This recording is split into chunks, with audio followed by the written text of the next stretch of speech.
Hey guys, this is the Hydro. I wanted to go ahead and make another video. It's been a while since I've posted one, and some crazy things have happened on my account. So, primarily I want to talk about this guy in the middle here, Altan. I was lucky enough to pull him the other day from a Sacred Shard, and I actually pulled a couple more legendaries with Ancient Shards. I really wish I had recorded that, but at the same time, none of that crap probably would have dropped if I had. So what we're seeing here is the current counterattack composition that I'm running for Nightmare Clan Boss. I do have one weak link here in Juliana. She does not go well with the counterattack composition.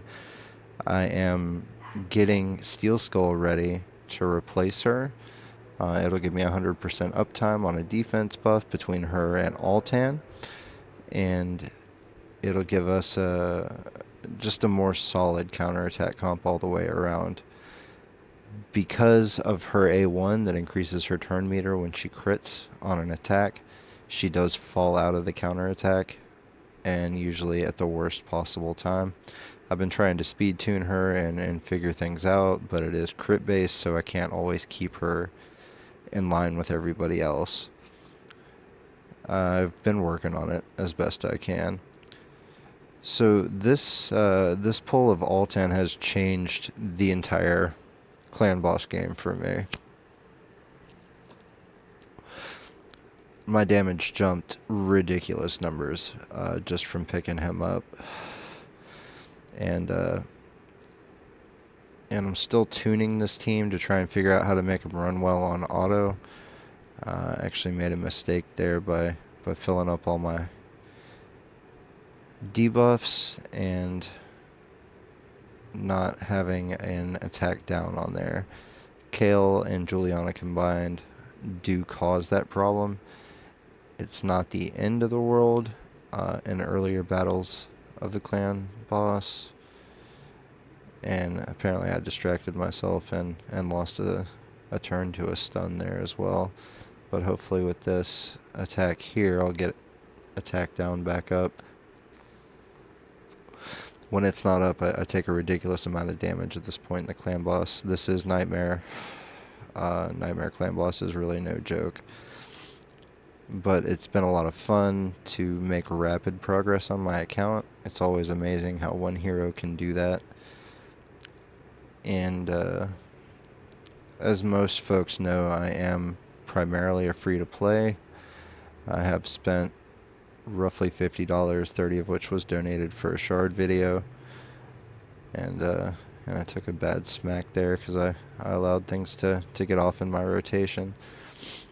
But one thing about when the clan boss starts hitting this hard is you keep trying to get those extra rounds as best you can. Usually I can run a bit longer than this. I picked us up about 3/4 of the way through the fight this time, so but from the way things are going, it doesn't look like I'm going to do massive damage. Now, one thing about having Altan in here is he has a major defense buff, which is amazing. Great base hit points. So once you get him maxed out, he can really hold his own through the whole clan boss fight. He does a really good job. Now, after this, we're going to move into talking about his gear a little bit and kind of looking at his skills. I have a lot of things to change, but for right now, pulling 17.5 on Nightmare is nothing to sniff at. That's a pretty good run. I will make significant progress once I can fully book my Steel Skull, and we'll see how that goes. I'm really interested to see how it progresses. Now, Altan, before I even had War Master, was pulling like 1.5 million. I was previously using Veteran, who is great for attack down, especially in a counterattack comp, but Altan is just so much better. I mean, and we'll talk about that here in a minute. So, I mean, this guy is just an absolute monster. I almost had a heart attack when he popped out of a shard. He is not super well geared yet, just kind of the best of what I had laying around to get the numbers right. I will increase his hit point significantly. I'd like to max out his crit, and I'd like to get him some more defense. Once I ascend him all the way, the rest of his jewelry will make the difference on that accuracy, and I should be right around 220. So on his A1, he attacks an enemy and has a 60% chance of placing 50% decrease attack for 2 turns. 60% is huge. I mean, right there, his base is already better than veteran. You're looking at 65% with sniper, which I will be grabbing from the mastery tree. I haven't quite finished his masteries yet, but we'll get into that in a minute. Now, on my book list, he is the next up. I would really like to go ahead and max his A1 out as best I can. But right now I'm working on Shiramani. So his A2, Wall of Flame, he attacks an enemy and places 60% increased defense buff on all allies for 2 turns. Now, once he's 3-star ascended, if he kills an enemy, he also places a shield that's 20% of everybody's max hit point on the whole party. Definitely a very useful skill. Part of the reason that I am getting Steel Skull up and ready is because he has the same type of skill and the increased defense buff that lasts for 2 turns, and that way between the two I can rotate and keep it up constantly. His passive is part of what makes him so amazing. Um, he revives a random ally with 30% hit points every time he kills an enemy, and every time he kills an enemy, it resets the cooldown of his skills. So that's pretty fucking sweet as well. And finally, his aura, he increases ally defense in all battles by 33%. So once you get into Nightmare Clan Boss, the thing about that is having as much defense as possible is just gonna change the game for you, because you want to stay alive, you want to get those War Master and Giant Slayer procs in. So he's an excellent lead, probably one of the best for Clan Boss. Moving into his masteries, it's pretty simple stuff.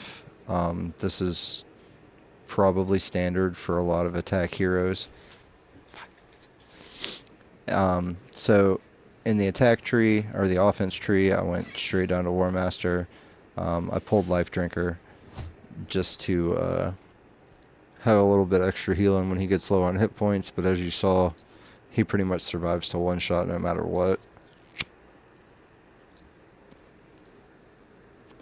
And currently I have him in the support tree, a little bonus accuracy, a little more shield, Swarm Smiter, just a little bonus accuracy. Now I'm currently using Cycle of Magic. Once I have Steel Skull up and running, I'm going to drop that so that I can run it on auto, and between him and Steel Skull, hopefully they will alternate defense buffs. That's going to be a matter of speed tuning, and I think it'll work out pretty well.